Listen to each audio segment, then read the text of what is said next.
Hello everyone, I welcome you all to Divya Career. So students, today I am going to start with BFM Module A Unit 4 which is Documentary Letters of Credit. So students, BFM की separate playlist बनी है, वहां पर आपको previous सारे sessions हमारे मिल जाएंगे। Session start करने से पहले चैनल को जरूर से सब्सक्राइब कर दीजिए, बेल आइकन प्रेस कर दीजिए to get the timely notification of all the videos. And साथ में for all the CAIIB related updates do join our Telegram group. I have shared the link in description box. Students, अगर आप ये वाले sessions जो YouTube पे हम लोग लेकर आ रहे हैं इनको अच्छे से अटेंड कर लेंगे तो विश्वास करिए आपको किसी भी पेड वीडियो कोर्स की रिक्वायरमेंट बिल्कुल नहीं पड़ेगी। इन क्लासेस में हम लोग कोशिश करते हैं हर एक यूनिट को बहुत ही अच्छे से डिटेल्ड वे में कवर करें, जिससे कोई भी क्वेश्चन इस यूनिट से आए तो आप इजिली कर पाओ। तो चलिए फिर स्टार्ट करते हैं हम लोग आज का सेशन।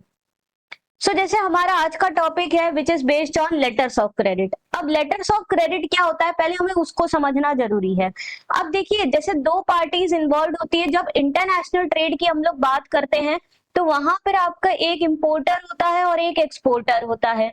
तो अब मान लीजिए इंपोर्टर कोई भी गुड्स इंपोर्ट करवाना चाहता है, ओके, बट अब एक्सपोर्टर को क्या है, हमेशा यहाँ पर क्या रहती है, पेमेंट रिस्क रहती है कि भाई हमने गुड्स तो अपने शिप कर दिए बट उसका पेमेंट अगर हमें ना मिला तो यहाँ पर एक्सपोर्टर इंपोर्टर से कहता है कि आप अपने बैंक में जाकर एक LC इशू करवा दीजिए मेरे फेवर में, जिससे कि जब मैं डॉक्यूमेंट्स प्रेजेंट करूं, शिपमेंट करूं गुड्स का, तो मुझे पेमेंट बैंक के थ्रू पहले ही एडवांस में मिल जाए, मुझे ना तो वेट करना पड़े गुड्स का आपके तक पहुंचने के लिए और ना ही मुझे किसी तरीके की क्रेडिट रिस्क हो।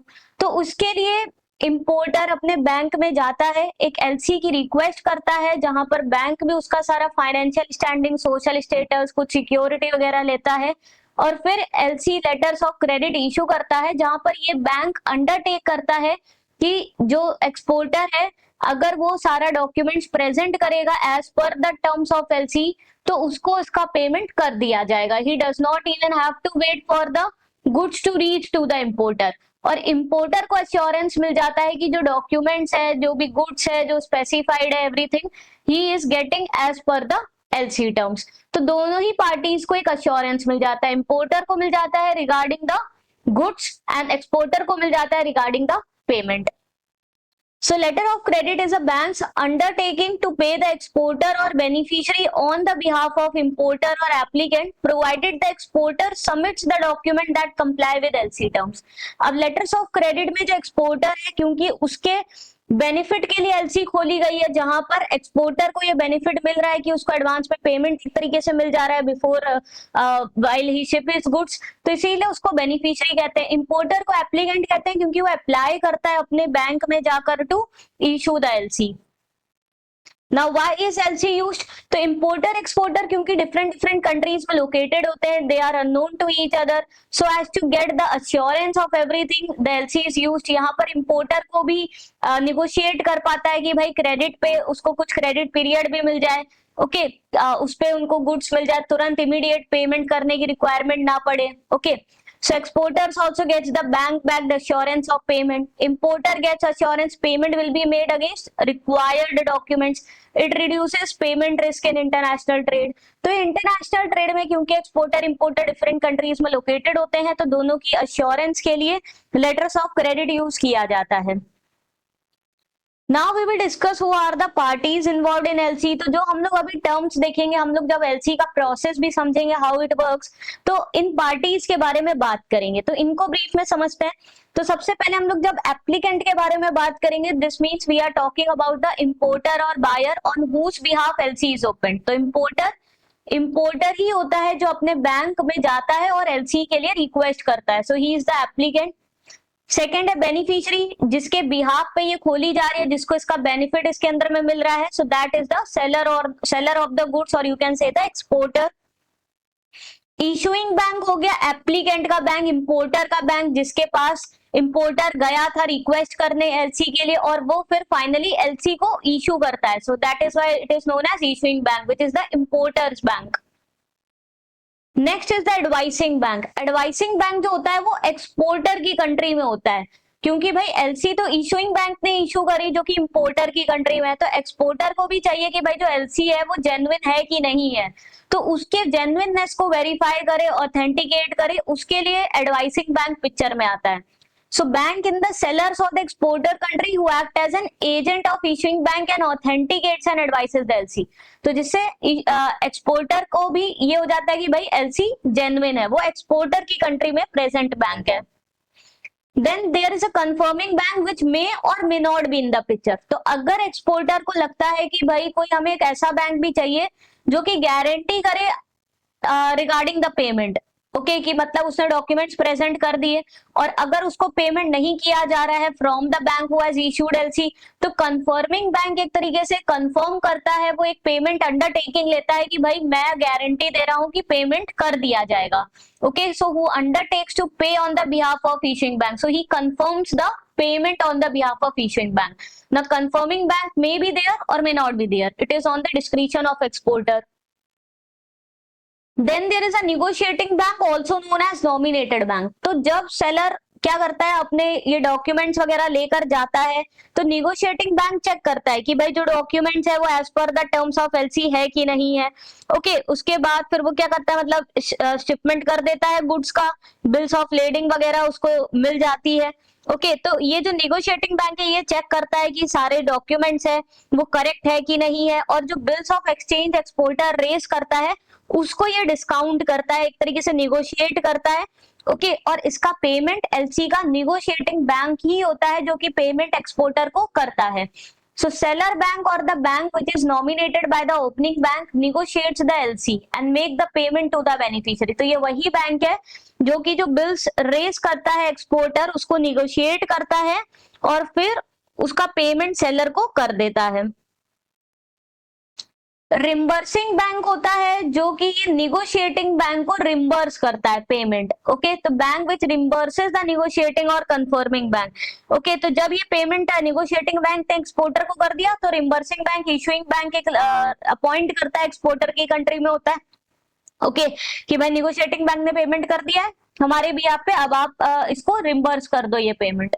तो ये सारी पार्टीज आपकी एलसी में इन्वॉल्व होती है। अब हम लोग पूरे प्रोसेस को समझेंगे हाउ इट वर्क्स। तो इसमें देखिए सबसे पहले क्या होता है, there is a traded contract. सबसे पहले इंपोर्टर और एक्सपोर्टर आपस में कॉन्ट्रैक्ट में एंटर करते हैं कि हाँ भाई हम ये गुड्स खरीदेंगे आपसे, हम ये गुड्स आपको सेल करेंगे, बट इसका जो पेमेंट होगा that would be under LC arrangement. ठीक है, तो पहले तो एक कॉन्ट्रैक्ट हो गया इंपोर्टर एक्सपोर्टर के बीच में कि भाई जो भी गुड्स का हमारा कॉन्ट्रैक्ट है that would be under LC arrangement. इसके लिए आपको एलसी इशू करवा के लानी पड़ेगी अपने बैंक से, ऐसा एक्सपोर्टर इंपोर्टर को बोल देता है। फिर इंपोर्टर अपने बैंक में जाता है, वहां पे रिक्वेस्ट करता है to open the LC in the favour of exporter. तो वो चला गया किसके पास, ये बैंक कौन सा है, इशूइंग बैंक है which is the importer's bank. Okay, तो ये इंपोर्टर अपने बैंक में जाता है और रिक्वेस्ट करता है कि भाई हम ये गुड्स इंपोर्ट करना चाहते हैं, ओके, इंटरनेशनल ट्रेड ये करना चाहते हैं, तो यहाँ पर हमें एलसी चाहिए, आप इशू कर दीजिए इन द फेवर ऑफ सेलर। अब बायर बैंक सारी कुछ चेक करता है, इंपोर्टर का भी फाइनेंशियल स्टैंडिंग एवरीथिंग चेक करता है, सिक्योरिटी कुछ रखवाता है और फिर वो एलसी इशू कर देता है to the seller bank. Issue of LC is made by the issuing bank. Next आता है एडवाइसिंग बैंक पिक्चर में। जब ये एलसी इशू हो जाती है तो एडवाइसिंग बैंक क्या करता है, ये प्रेजेंट होता है एक्सपोर्टर की कंट्री में, it is present in the exporter जिस कंट्री में है, तो वो वेरीफाई करता है कि ये जो एलसी है वो जेन्युइन है कि नहीं है। ओके, तो ऑथेंटिसिटी को चेक करता है और फिर उस एलसी को फॉरवर्ड करता है to the exporter seller. Then उसके बाद क्या होता है, वेरिफिकेशन हो गया कि जो एलसी है वो according to sale contract draw हुई है। सेलर अरेंज करता है for the shipment of goods, अब वो शिपमेंट के लिए गुड्स का रेडी करता है और साथ में बिल ऑफ लेडिंग होता है जो इंपॉर्टेंट डॉक्यूमेंट होता है एलसी में which is a document of title to goods. तो ये बिल ऑफ लेडिंग ये कलेक्ट करता है फ्रॉम द शिपिंग कंपनी और अदर डॉक्यूमेंट्स जो चाहिए, साथ में बिल्स ऑफ एक्सचेंज को रेज करता है जो कि एक निगोशिएबल इंस्ट्रूमेंट है जिसके अगेंस्ट एक्सपोर्टर को पेमेंट मिलेगा। तो बिल ऑफ एक्सचेंज रेज करता है अंडर एलसी और इसको ले जाकर किसको प्रेजेंट करता है, एक्सपोर्टर निगोशिएटिंग बैंक को। निगोशिएटिंग बैंक को डॉक्यूमेंट्स बिल्स मिलते हैं, वो चेक करता है कि अगेन जो डॉक्यूमेंट सेलर ने दिए हैं वो as per the terms of LC है कि नहीं, उसको सब सही लगता है तो ये जो बिल्स इसने रेज करे होते हैं एक्सपोर्टर ने, निगोशिएटिंग बैंक इनको निगोशिएट करता है और इसका पेमेंट किसको कर देता है, सेलर को इसका पेमेंट कर देता है। सो निगोशिएटिंग बैंक अपने हिसाब से चेक करता है एवरीथिंग इज ऑन ऑर्डर और नॉट, और फिर इसको चेक करता है और उसका पेमेंट कर देता है, और फिर ये बिल्स और डॉक्यूमेंट किसको सेंड करता है निगोशिएटिंग बैंक, इंपोर्टर के बैंक को, बायर्स बैंक को ये सेंड करता है। बायर बैंक जो होता है इंपोर्टर बैंक, वो भी वेरीफाई करता है बिल्स और डॉक्यूमेंट वो सही है कि नहीं, ओके, और फिर वो बिल को बायर को सेंड करता है, बायर्स बैंक के बिल सेंड करेगा किसको, टू द इंपोर्टर, कि भाई आप इसका पेमेंट कर दीजिए। फिर बायर जब इसका पेमेंट कर देता है तो बायर बैंक जो होता है इंपोर्टर बैंक, ये बिल्स ऑफ लेडिंग जो होता है, जो इंपॉर्टेंट डॉक्यूमेंट होता है, इसको रिलीज करता है टू द इंपोर्टर और द बायर, क्योंकि बिल्स ऑफ लेडिंग जब तक इंपोर्टर को नहीं मिलेगा तो वो गुड्स का पोजेशन नहीं ले पाएगा। एक बार उसको गुड्स का पोजेशन मिल गया, ओके, तो बात खत्म हो गई। तो इसलिए बायर्स बैंक को ये जब डॉक्यूमेंट्स वगैरह ये सेंड करता है सेलर का बैंक, मतलब एक निगोशिएटिंग बैंक, तो ये बायर बैंक भी एक तरीके से वेरीफाई करता है डॉक्यूमेंट्स वगैरह चेक है कि नहीं, और फिर वो बिल्स को बायर को यानी कि इंपोर्टर को सेंड करता है कि अब आप पेमेंट कर दीजिए, सारा काम हो गया है बैंक्स की तरफ से। तो जब इंपोर्टर पेमेंट कर देता है अपनी बायर बैंक को, ओके, तब बायर बैंक इसको बिल ऑफ लेडिंग दे देता है, जिसको कि ले जाकर वो अपने गुड्स को अनलोड कर लेता है, गुड्स को कलेक्ट कर लेता है फ्रॉम द शिपिंग कंपनी। तो इस तरीके से ये पूरा प्रोसेस वर्क करता है। अब साथ में बीच बीच में ये बैंक्स आ जाते हैं, जैसे एडवाइसिंग बैंक जो जेन्युइननेस वेरीफाई करती है, कंफर्मिंग बैंक हो सकती है जो अंडरटेक कर सकती है कि भाई अगर ये बैंक आपको पेमेंट नहीं करती है, जैसे निगोशिएटिंग बैंक है, तो वो कंफर्म करते हैं कि मैं तो पेमेंट कर ही दूंगा, ओके, गारंटी लेती है फॉर द पेमेंट, ठीक है। तो रिम्बर्सिंग बैंक होती है जो कि importer bank, issuing bank exporter की कंट्री में एक अपॉइंट कर देता है, जो निगोशिएटिंग बैंक जो पेमेंट करती है उसको रिम्बर्स कर देती है इसका पेमेंट। तो वो सारी बैंक्स भी पिक्चर में इन्वॉल्व होती है, बट पूरा प्रोसेस इस तरीके से वर्क करता है। आई होप आपको क्लियर हो गया होगा। अब हम लोग बात करेंगे most important types of LC की, कौन कौन सी एलसी इन्वॉल्व होती है। फर्स्ट है रिवोकेबल एलसी। रिवोकेबल एलसी कौन सी होती है, जिसको कि हम लोग रिवोक कर सकते हैं, अमेंड कर सकते हैं या फिर कैंसिल कर सकते हैं at any moment by the issuing bank without the consent of any other party as long as the LC has not been utilised और डॉक्यूमेंट्स टेकन अप। तो एलसी को अगर यूज नहीं किया गया है, डॉक्यूमेंट्स नहीं लिए गए हैं, कलेक्ट किए गए हैं, तो उसके जो टर्म्स है एलसी है उसको कभी भी कैंसिल कर सकते हैं या फिर अमेंड कर सकती है, कौन कर सकती है, issuing bank, without consenting any party. So that is revocable LC. Second है इररिवोकेबल एलसी, जिसको कि अमेंड या कैंसिल नहीं किया जा सकता, कैन नॉट बी अमेंडेड और cancelled without the consent of all the parties, especially the opener, यानी कि कौन ओपन कर रहा है एलसी को, importer, beneficiary, exporter and the confirming bank जो एक तरीके से पेमेंट अंडरटेक कर रही है। तो इनकी मंजूरी के बिना एलसी को अमेंड या कैंसिल इशूइंग बैंक नहीं कर सकती। All the LCs which are issued are subjected to UCP 600 unless otherwise specified are irrevocable।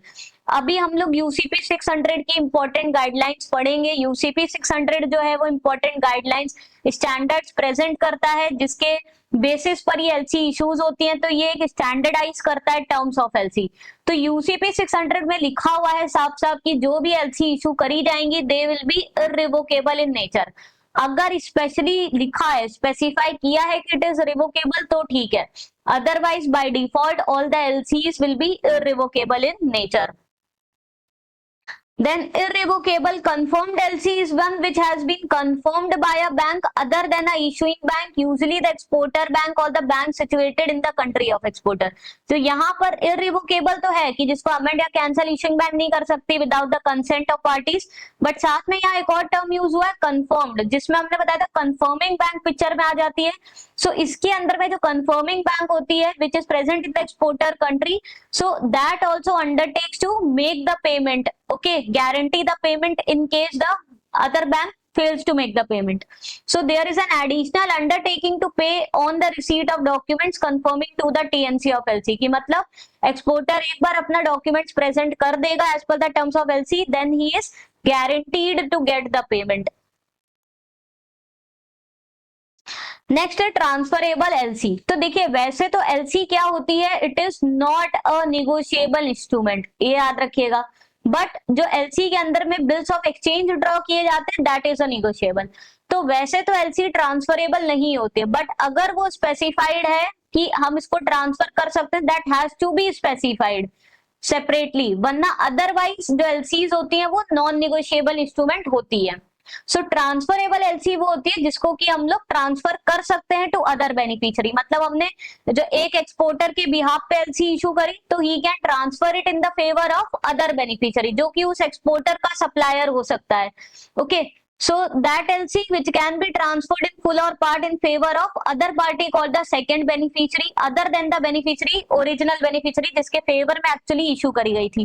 ठीक है, बट ये जो सेकेंड बेनिफिशियरी है, ओके, जिसके बिहाफ पर एलसी को ट्रांसफर किया गया है, वो फर्दर किसी थर्ड पार्टी को वापस से और ट्रांसफर नहीं कर सकता। तो वन टाइम ही एलसी ट्रांसफर हो सकती है if it is specified that it is a transferable LC in nature, otherwise LC by default non negotiable document होता है। ठीक है, तो एक बार अगर ट्रांसफरेबल एलसी मेंशन है तो ही ट्रांसफर हो सकती है in the favour of second beneficiary, otherwise not.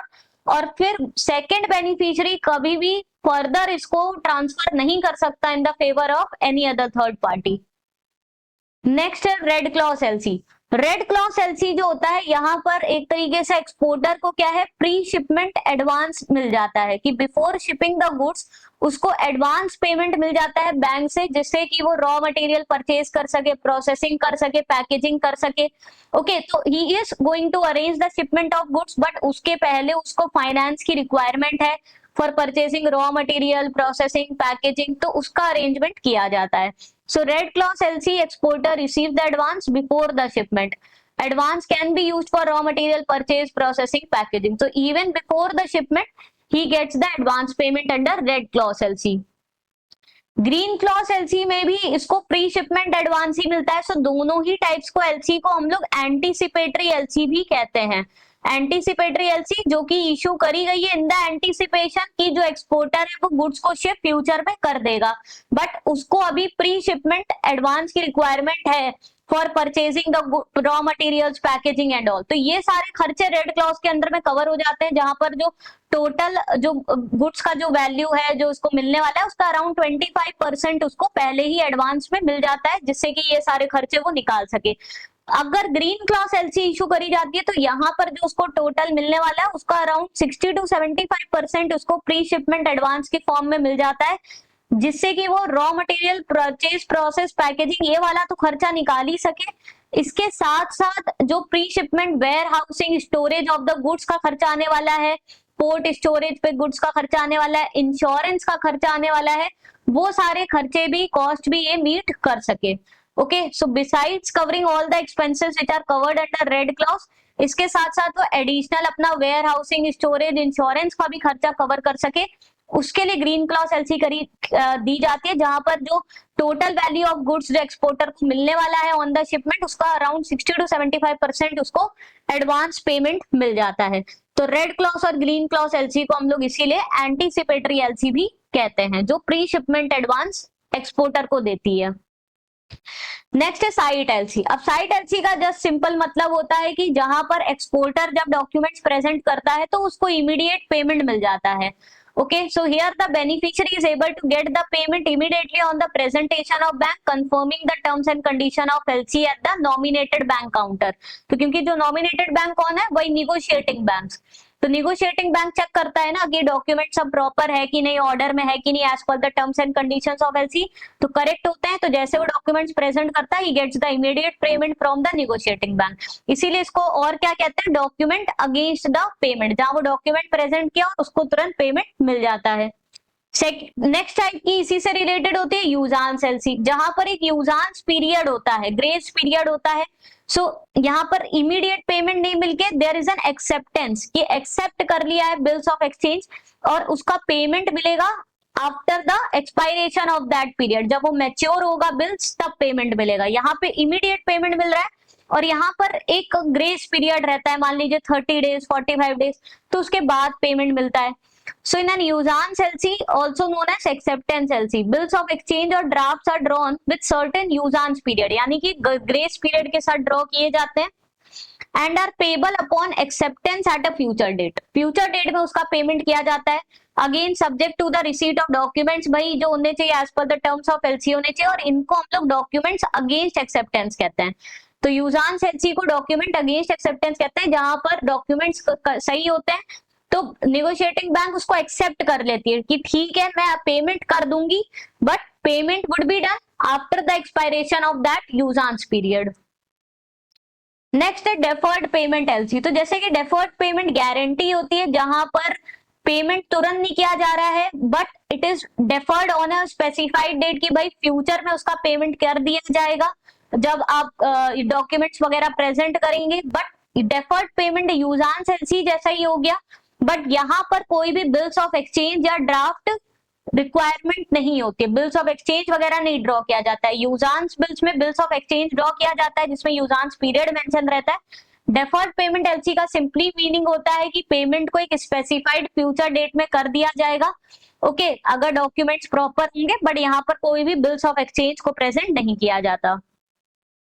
Next is negotiation LC, where issuing bank undertakes to make the payment to the bank which has negotiated the documents, give the value for the draft, all the documents drawn under LC। तो जहां पे क्योंकि negotiating bank ने payment किया है तो एक तरीके से issuing बैंक अंडरटेक करती है कि नेगोशिएटिंग बैंक को फुल पेमेंट कर दिया जाएगा, ओके तो उसके लिए देखिए रिम्बर्सिंग बैंक को अपॉइंट भी करती है जो कि रिम्बर्स कर देता है पेमेंट को to the negotiating bank.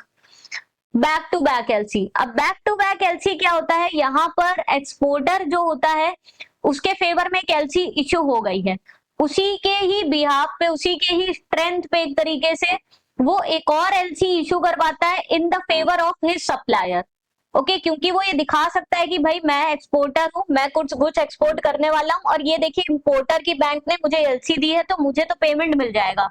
But अब एक्सपोर्टर ने भी कहीं से सामान खरीदा होता है तो एक्सपोर्टर का सप्लायर भी कहता है कि भाई मेरे फेवर में एलसी इशू करवाओ।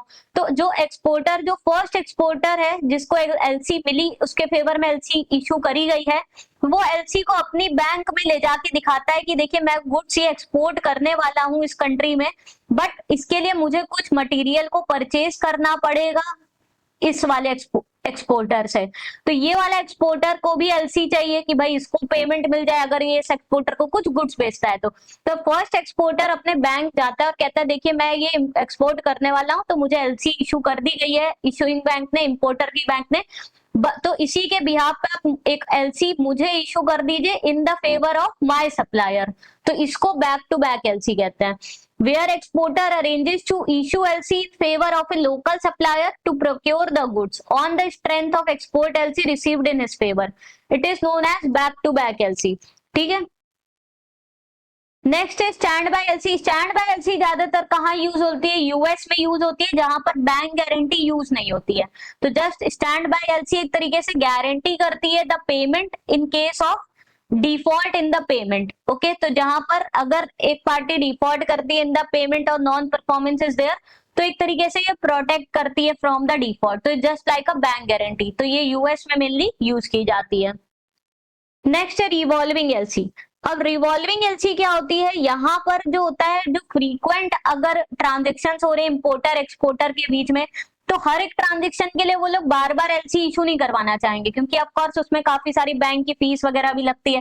तो एक ही वही एलसी क्या होती है, रिवॉल्व होती रहती है, उसमें कवर हो जाता है कि भाई ये बिल्स ऑफ एक्सचेंज ड्रॉ किया गया है, टोटल इतने वैल्यू का है, तो उसी वैल्यू के अंदर में शिपमेंट होता रहता है। ओके बड़े वैल्यू का आपने एलसी इशू करवा लिया, अब उसके अंदर में कई सारे ट्रांजेक्शन्स कवर होते हैं। So it is used when the goods are supplied in installments में भी सप्लाई हो रहा है गुड्स, ओके एक बार में सारा गुड्स नहीं, क्योंकि फ्रीक्वेंट ट्रांजेक्शन हो रहे हैं इंपोर्टर एक्सपोर्टर के बीच में, तो एक साथ सारे गुड्स की रिक्वायरमेंट नहीं है, ओके तो इसमें various transaction are covered, okay so credit revolves और reinstates for the successive shipments. So ये था हमारा डिफरेंट टाइप्स ऑफ एलसी जो आई होप आपको क्लियर हो गया होगा। नेक्स्ट हम लोग पढ़ेंगे अबाउट यूसीपीडीसी। अब यूसीपीडीसी का फुल फॉर्म पहले देख लीजिए, uniform customs and practices for documentary credits.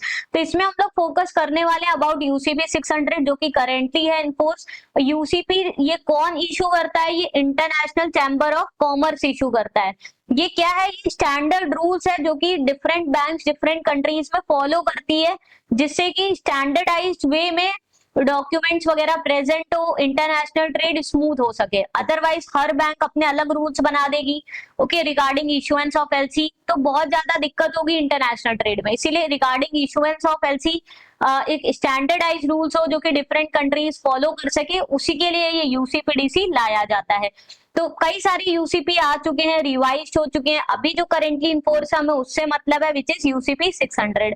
Scope क्या है? It applies to all the banks worldwide, to the buyer, sellers, issuing bank, negotiating bank, तो सभी के ऊपर एप्लीकेबल होते हैं इसके रूल्स एंड टर्म्स। पर्पस क्या है इनको इशू करने का? So standardise the international trade, reduce the risk, promotes equitable trade practices, जिससे कि all over the world standardise trade practice follow हो सके। इसके अंदर में टोटल 39 आर्टिकल्स है covering various topics such as issuance and the use of LC, related to insurance documents, air transport documents. Now there is an important now modification which is done in UCP 600 that is based on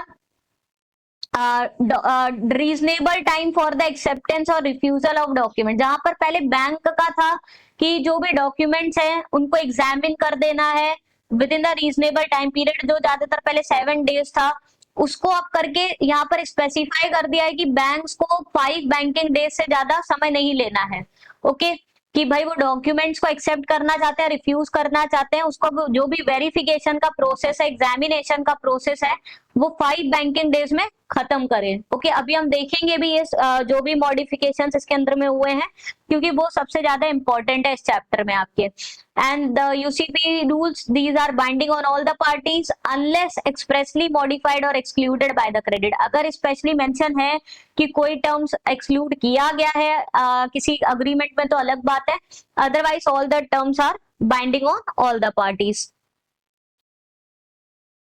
सो इसमें पहले देखते हैं क्या क्या changes किए गए। पहले तो इसमें रिवोकेबल चीज हटा दी गई है, तो इसमें ये मान के चला गया है कि जो भी एलसी अब इशू करी जाएगी they will be irrevocable in nature by default, जहां पर उसके जो टर्म्स होंगे they can not be amended और cancelled without the consent of the beneficiary, confirming bank and other parties. Next इसमें जो मेजर चेंज किया था वो हमने बताया था, इसमें मैक्सिमम डॉक्यूमेंट एग्जामिनेशन का जो टाइम पीरियड रहेगा बैंक्स के लिए that will be 5 banking days. तो 5 बैंकिंग डेज में बैंक को जो भी डॉक्यूमेंट्स है उनको एग्जामिन कर लेना है और डिसाइड करना है whether they want to accept the documents और whether they want to refuse them. Then Article 7 and 8 of UCP establish definite undertaking by the issuing and confirming bank to reimburse on the maturity। तो इसमें ये साथ में specify कर दिया गया है UCP 600 में कि जब बिल्स मैच्योर होते हैं ओके जो प्रेजेंट किए जाते हैं, तो इसमें इश्यूइंग बैंक या कंफर्मिंग बैंक उसका रिम्बर्समेंट करेगी। किसको? जो भी रिम्बर्सिंग बैंक है, निगोशिएटिंग बैंक है जो पेमेंट कर रही है ओके उसका रिम्बर्समेंट उसको किया जाएगा।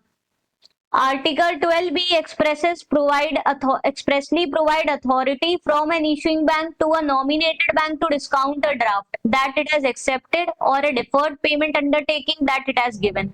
तो जो नॉमिनेटेड बैंक होता है निगोशिएटिंग बैंक, तो इस आर्टिकल के अंदर साफ साफ मेंशन कर दिया गया है कि इशूइंग बैंक इनको अथॉरिटी देती है कि आप बिल्स को निगोशिएट करिए और पेमेंट कर दीजिए, फिर आपको वो चीज रिम्बर्स कर दी जाएगी। नेक्स्ट आर्टिकल 9 के अंदर में क्या चेंज किया गया है? earlier an advising bank only had to verify an apparent authenticity of the credit that it has advised। Now under Article 9B it has to certify that the document it advises to transmit it to the beneficiary is the same document it has received। अब देखिए जो advising bank होता है, जो हमने बताया था exporter की कंट्री में होता है, जो एडवाइस करता है यानी वेरीफाई करता है ऑथेंटिसिटी जेन्युइननेस ऑफ एलसी को, तो आर्टिकल 9B में लिखा है कि उसको साथ में ये भी सर्टिफाई करना पड़ेगा कि जिन डॉक्यूमेंट्स को उसने वेरीफाई किया, एडवाइस किया है, वो ही डॉक्यूमेंट्स हमने बेनिफिशियरी को ट्रांसमिट करे हैं जो हमें मिले थे, जो हमने एग्जामिन करे थे, same documents are transmitted to the beneficiary. The obligation is also extended to second advising bank. तो अगर कोई सेकेंड एडवाइसिंग बैंक भी अपॉइंट किया जाता है who is going to re examine और re verify the genuineness of LC, तो उसके ऊपर भी ऑब्लिगेशन आ जाता है ये चेक करने का कि जिन डॉक्यूमेंट्स को एग्जामिन कर रहा है, एडवाइस कर रहा है, they are the same documents which are transferred to the beneficiary. Next है beneficiary should give the notification of acceptance और रिजेक्शन ऑफ एन अमेंडमेंट। तो अगर कोई भी अमेंडमेंट किया गया है एलसी के टर्म्स में और अगर बेनिफिशियरी डॉक्यूमेंट्स को उसी के हिसाब से प्रेजेंट कर रहा है जो अमेंडमेंट किया है, तो ये मान के चला जाएगा कि he has accepted the modifications made. Okay, next है regarding non matching documents which is covered under article 14D। So under UCP 500, जो earlier UCP था, documents with the data which appeared inconsistent with each other could be treated as discrepant. So अगर जो भी data है वो देखिए same होना चाहिए, ऐसा नहीं कि एक में डॉक्यूमेंट में मान लीजिए एक इनवॉइस रेज हुई है तो इनवॉइस में आपका लिखा हुआ है कि जो टोटल गुड्स भेजे जा रहे हैं वो 100 टन्स के हैं और जो आपके ट्रांसपोर्ट डॉक्यूमेंट्स है उसमें लिखे जा रहे हैं 120 टन्स के हैं, तो वो क्या हो जाएगा, डेटा मिसमैच हो जाएगा, तब तो वो इनकरेक्ट हो गया। अब यूसीपी 614D में और स्पेसिफाई किया गया है कि किसको हम लोग मानेंगे। So data in different document does not have to be explicitly identical, मतलब एकदम वर्ड टू वर्ड सब चीजें सेम नहीं लिखी होनी चाहिए, बट जो डेटा है that must not conflict with each other, कि भाई जो चीज लिखी है कि भाई इतने अमाउंट का गुड्स है, इतने वेट का गुड्स है, ओके, तो वो सारी चीजें करेक्ट होनी चाहिए। ओके, एकदम वर्ड टू वर्डिंग सेम होनी जरूरी नहीं है, बट जो डेटा है वो आपस में मिसमैच नहीं होना चाहिए। नेक्स्ट है discrepant documents waiver and notice under article 16। So when the documents does not comply with the LC terms, they are called the discrepant documents. तो अगर जो डॉक्यूमेंट्स प्रेजेंट करे वो मिसमैच है, वो एलसी के टर्म्स के अकॉर्डिंग नहीं है, तो उनको डिस्क्रिपेंट माना जाता है। अंडर यूसीपी 600 आर्टिकल 16 बैंक है सेवरल ऑप्शन। अब डिस्क्रिपेंट डॉक्यूमेंट्स के केस में बैंक क्या कर सकती है, it can hold the documents and wait for further instructions from the presenter, उसको होल्ड करके वेट कर सकती है कि फर्दर क्या करना है। Hold the documents waiting for the waiver from an applicant and deciding whether to accept that waiver, उसको होल्ड पे रख सकती है और फिर वेट कर सकती है इंपोर्टर का कि क्या वो रेडी है कि नहीं इस डिस्क्रिपेंट डॉक्यूमेंट्स को एक्सेप्ट करने के लिए। और it may simply return the documents to the presenter, वो वापस एक्सपोर्टर को रिटर्न कर सकती है कि आपके as per the LC term आपने प्रेजेंट नहीं करे हैं। और it may act according to instructions already received from the presenter, या फिर जो पहले से इंस्ट्रक्शंस मिला है, मान लीजिए उन्होंने आपस में ही कुछ इंपोर्टर एक्सपोर्टर ने आपस में बात कर ली कि ठीक है थोड़ा बहुत चेंजेस हैं डॉक्यूमेंट्स में, अमेंडमेंट किया गया है, तो उसके अकॉर्डिंग फंक्शन कर सकती है बैंक में। So there is no provision for payment under reserve और the payment against indemnity under article 16। अब देखिए बैंक्स में कॉन्ट्रैक्ट ऑफ इंडेमनिटी भी होता है, जहां पर बैंक एक इंडेमनिटी साइन करवा लेता है अपने कस्टमर से कि आगे चलकर कुछ अगर हमारे ऊपर लायबिलिटी आती है, क्लेम आता है, कुछ हमें लॉस होता है तो आप कंपनसेट करोगे। तो इस तरीके से इंडेमनिटी इशू करवा के अपने फेवर में फिर पेमेंट नहीं करेगी बैंक। बैंक पहले से इंश्योर हो जाएगी, चेक कर लेगी क्या इंस्ट्रक्शंस मिले हैं और अपना भाई डिलीजेंटली लेगी कि भाई उसको एक्सेप्ट करने हैं डॉक्यूमेंट्स की नहीं करने हैं। ऐसा नहीं कि इंडेमनिटी ले ले कस्टमर से और फिर पेमेंट करे, ओके, क्योंकि आगे चलकर फिर कंपनसेशन का क्लॉज इसमें नहीं आता है। नेक्स्ट है इसके अंदर में ओरिजिनल डॉक्यूमेंट किसको कहा गया है, that is also specified under article 17। So original document, any document bearing an apparently original signature, mark, stamp or the label of the issuer of document, unless a document indicates it is not original। तो अगर उसमें original signature, mark, stamp है तो उसको original document माना जाएगा। अगर उसमें ये स्पेसिफाई है कि वो ओरिजिनल नहीं है तो ऑफ कोर्स ओरिजिनल नहीं मानेंगे जैसा इसमें लिखा है, बट अदरवाइज उसमें original signature, mark, stamp, label है इशूअर का तो उसको ओरिजिनल डॉक्यूमेंट कंसिडर किया जाएगा। Any documents appear to be written, typed, perforated or stamped by the document issuer, तो उसको भी ओरिजिनल माना जाएगा। Any documents appear on the document issuer's original stationery, अगर उसके जैसे लेटर हेड पे ही वो प्रिंट होकर आया है, उसकी ओरिजिनल स्टेशनरी मतलब उसी के लेटर हेड पे वो पूरा प्रिंट हुआ है डॉक्यूमेंट तो उसको भी ओरिजिनल माना जाएगा। Any document that states it is original unless the statement appears not to apply to the document presented, अगर उसमें साफ साफ लिखा है कि वो ओरिजिनल है तो उसको ओरिजिनल ही कंसीडर करेगी बैंक। बट अगर वो स्टेटमेंट लिखा हुआ है उसके ऊपर कि इसको ओरिजिनल ना कंसीडर किया जाए तब नहीं करेगी। ठीक है, तो ओरिजिनल किसको किसको डॉक्यूमेंट को ओरिजिनल कंसीडर किया जाएगा वो उसकी डेफिनेशन अंडर आर्टिकल 17 यूसीपी 600 के अंदर मेंशन की गई है। देन आर्टिकल्स 19 to 24 है based on the transport documents, तो इसके रिलेटेड कुछ रूल्स इसमें स्पेसिफाई किए हैं। So under UCP 600 common rules apply to most transport document except the charter party bills of lading। तो charter party bills of lading को छोड़कर जो भी most of the transport documents है उसके related क्या rules है? Transport document should show the name of the carrier and it is be signed by the charter और the authorised agent on the behalf of carrier. तो carrier के behalf पे या तो वो डॉक्यूमेंट कैरियर के थ्रू साइन होना चाहिए या फिर जो authorised agent on the behalf of carrier उसके थ्रू साइन होना चाहिए, और it could be signed by the master और the authorised agent on the behalf of master. ठीक है, तो ये ट्रांसपोर्ट डॉक्यूमेंट्स रिलेटेड क्लैरिफाई इसके अंदर में किया गया है। नेक्स्ट है signature must clearly identify who is signing, whether carrier is signing, master is signing or their agent is signing। if the agent अगर साइन कर रहा है तो ये भी स्पेसिफाई होना चाहिए कि वो एजेंट कैरियर का एजेंट है कि मास्टर का एजेंट है। तो हर ट्रांसपोर्ट डॉक्यूमेंट में ये सब चीजें मेंशन होनी चाहिए, ऐसा यूसीपी 600 में कहा है। Then transport document does not need to contain the actual word clean to comply with the requirement of clean on board document, कि मतलब जो भी गुड्स है वो डिफेक्ट फ्री है, ऐसा कुछ क्लियरली स्पेसिफाई करने की जरूरत नहीं है कि डिस्क्रिपेंसी नहीं है, डिफेक्टिव नहीं है, क्लीन है, ऐसा क्लीन वर्ड को स्पेसिफाई करने की रिक्वायरमेंट नहीं है, ये भी इसके अंदर में कहा गया है।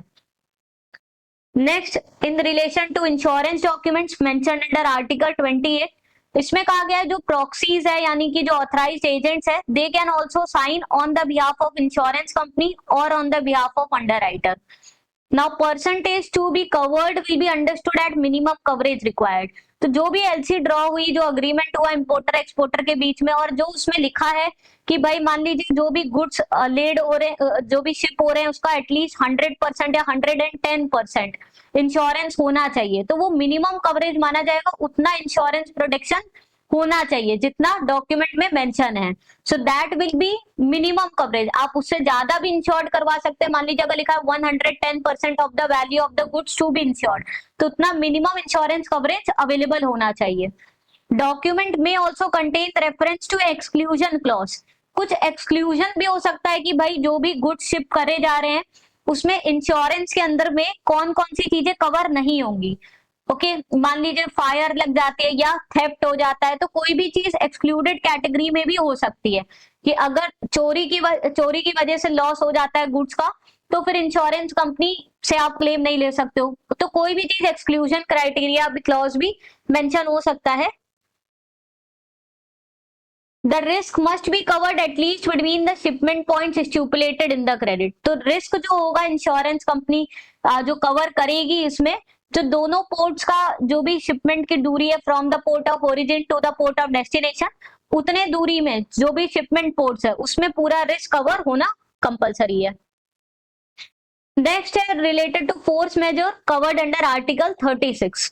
सो फोर्स मेजर का मतलब होता है जो नेचुरल इवेंट्स होते हैं, नेचुरल डिजास्टर्स हो जाते हैं, ओके, अर्थक्वेक आ गया, फ्लड आ गया, वॉर हो गया, राइट्स हो गया, तो अगर ये सब के चलते अगर एलसी एक्सपायर हो जाती है ड्यूरिंग दिस इवेंट तो बैंक फिर उसको फर्दर ऑनर नहीं करेगा एलसी को। ऐसा नहीं है कि ये नेचुरल इवेंट्स हो गए तो फिर बैंक आगे उसको फर्दर एक्सटेंड कर देगा, ऐसा नहीं है। There is no automatic 5 banking day grace period after the bank reopens. तो अगर मान लीजिए बैंक बंद भी है because of this natural disaster, war, raid, और एलसी बैंक एक्सपायर हो जाती है तो फिर वो डिसऑनर मान ली जाएगी, फर्दर उसका एक्सटेंशन नहीं मिलेगा।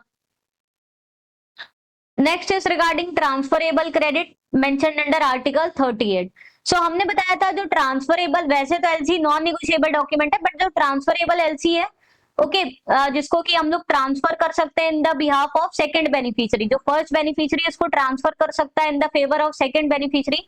सो transferable LC allow the document to be presented by the second beneficiary. अगर वो सेकंड बेनिफिशियरी के फेवर में ट्रांसफर कर दी गई है तो सेकंड बेनिफिशियरी फिर डॉक्यूमेंट्स को प्रेजेंट करेगा। Under Article 38K, documents presented by or on the behalf of second beneficiary must be presented to the transferring bank. Okay, तो ये जो documents है जो भी second beneficiary present कर रहा है, it should be presented to the transferring bank. Okay, तो ये कुछ important changes हैं जो UCP 600 में किए गए हैं, ये explicitly उसके अंदर में mention है, तो ये आपको याद होने चाहिए। और इन पर जो ये बेस्ड आर्टिकल्स हैं ये आपके लिए काफी इंपॉर्टेंट है, इवन ये आर्टिकल नंबर्स याद रखना। ओके, क्वेश्चंस पे आने से पहले एक दो चीजें और हैं जिसमें कवर नहीं करी गई हैं। ओके, वो दो चीजें आपको बता देते हैं। एक तो आपको टर्म्स मिलेगा URR 725। URR 725 जस्ट बेस्ड होता है on bank to bank reimbursement, जहां पे हमने देखा था एक रिम्बर्सिंग बैंक अपॉइंट की जाती है। ओके, निगोशिएटिंग बैंक को रिम्बर्समेंट देने के लिए, तो उस पर ही बेस्ड आपका URR 725 है। ओके, जहां पर जो बात करता है based on bank to bank reimbursement. इसका फुल फॉर्म क्या है? Uniform rules for the bank to bank reimbursement under documentary credit. Okay, so ये स्टैंडर्डाइज करता है एक्चुअली कि किस तरीके से इशुइंग बैंक रिम्बर्स करेगी निगोशिएटिंग बैंक या पेइंग बैंक को through the reimbursing bank. Okay, उससे रिलेटेड रूल्स को ये स्टैंडर्डाइज करता है, तो उस पर बेस्ड है आपका URR 725। एक फिर आप इसमें देखोगे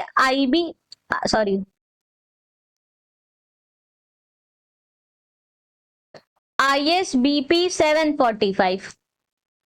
ISBP 745 बेस्ड है on the practical guidance for the document examination. Okay, जो डॉक्यूमेंट्स एग्जामिनेशन जो बैंक्स करती है उस पर बेस्ड ये रूल्स हैं। Okay, ISBP 745। तो एक ये आप अपना देखोगे आपके सिलेबस में थोड़ा सा कवर्ड है, which is actually international standard banking practice for the examination of documents under documentary credit. Okay, तो ये एक तरीके से सारे रूल्स वगैरह देता है कि किस तरीके से बैंक डॉक्यूमेंट्स को चेक करेगी, जो इनवॉइसेस है, बिल्स ऑफ लेडिंग्स है, सर्टिफिकेट्स है। ओके, तो उससे रिलेटेड है ISBP 745। तो ये आपको याद रखना है। URR 725 है विच स्टैंडर्डाइज की भाई जो इशुइंग बैंक है वो किस तरीके से रिम्बर्स करेगा पेइंग बैंक को through the appointment of the third bank which is the reimbursing bank. और ISBP 745 है which is international standard banking practice for the examination of documents, जिसमें कि सारा प्रैक्टिकल डिटेल्ड रूल्स है regarding how the bank is going to check the documents which are presented under this UCP। Okay, तो ये दोनों चीजें और आपको दिखेंगी। फिर इसके अलावा आपका इसमें इनको टर्म्स आ जाता है जो इसमें अभी फिलहाल हमने कवर नहीं किया है, जिसमें आपके टोटल 11 रूल्स है जो ये बताते हैं कि कौन भाई रिस्क किसके पास रहेगा, कितनी दूरी तक, एक्सपोर्टर कितना रिस्क कवर करेगा और इंपोर्टर कितना रिस्क कवर करेगा। ओके, तो चलिए अब हम लोग क्वेश्चंस देखते हैं। फर्स्ट है which bank act as an agent of the issuing bank and authenticate the LC in the exporter's country. Option है reimbursing bank, confirming bank, negotiating bank, advising bank. So LC को authentication का काम कौन करता है? Right answer है advising bank. Option D is the right answer. Next है according to UCP 600 what is the default status of an LC if not otherwise specified. Option है revocable, irrevocable, confirmed, transferable. हमने देखा था under UCP 600 it is assume कि जो भी LCs होंगी वो सारी इररिवोकेबल इन नेचर होंगी। Option B is the right answer. Next है what is the maximum document examination period allowed under UCP 600। Option है 3 banking days, 5 banking days, 7 banking days, 10 banking days. So maximum document examination period कितना रखा गया है for the bank to examine the documents and decide whether to accept और reject them. Right answer है 5 banking days. Option B is the right answer. Next है which type of LC allows the exporter to receive an advance before the shipment.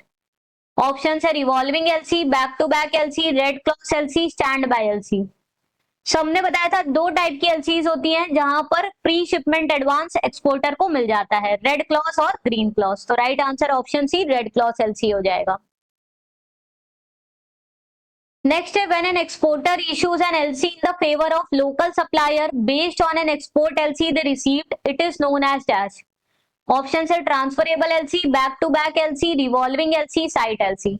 So exporter को LC already issue करी गई है, okay उसी के ही basis पर वो एक और एलसी इशू करवा लेता है in the favour of his supplier, इसको कहते हैं back to back LC. Option B is the right answer. Next है under UCP 600 regarding non matching documents, data and different documents. Option है data and different documents must be exactly identical, must not conflict with each other, must be signed by the same person, must be verified by the importer। So जो different documents में data है, अब वो एकदम word to word same होना जरूरी नहीं है, एकदम आइडेंटिकल होना जरूरी नहीं है, बट जो उसमें डेटा मेंशन है regarding the weight of the goods, amount of the goods, they must not conflict with each other. So option B is the right answer. Next है what happens if an LC expires during force majeure event. Option C, it is extended by 5 days. Option B, the bank pays automatically. Option C, the bank will not honor the LC.